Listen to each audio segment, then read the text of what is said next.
দাঁতন ২ নম্বর ব্লকের পুয়া সমবায় সমিতিতে মোট ভোটারের ১২৪০ জন।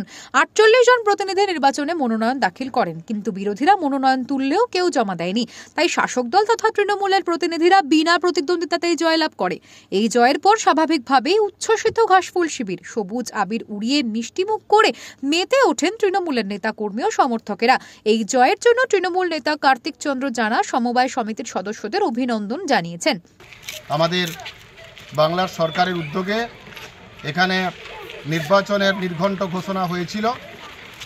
আমাদের জানুয়ারি মাসের ২ তারিখ, ৩ তারিখ, ৪ তারিখ এবং ৫ তারিখ নমিনেশন জমার দিনক্ষণ স্থির হয়েছিল শিডিউল মতো।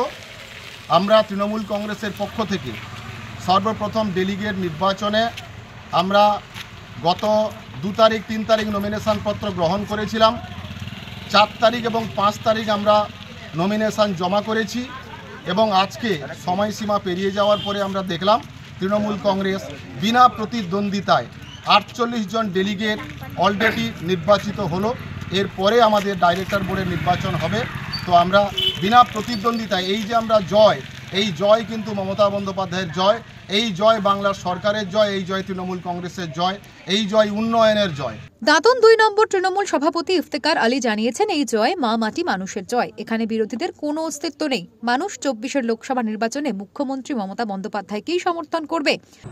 দেখুন, আজকে যারা বিরোধীরা বলছে কি আমরা লোকসভায় অনেক কিছু স্বপ্ন দেখছেন, আমি দায়িত্ব নিয়ে বলছি এই যে ভোটটা হলো, ভোটে আপনি বুঝতে পেরেছেন বিজেপির কোনো অস্তিত্ব নেই, ওদের কোনো ক্যাডারই নেই, কোনো সংগঠন নেই।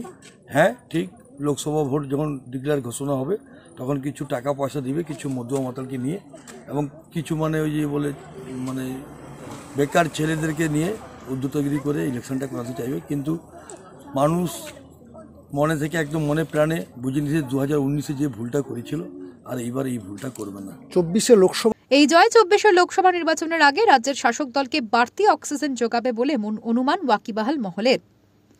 পূর্ব মেদিনীপুর থেকে প্রদীপ মাইতির রিপোর্ট, ওঙ্কার বাংলা।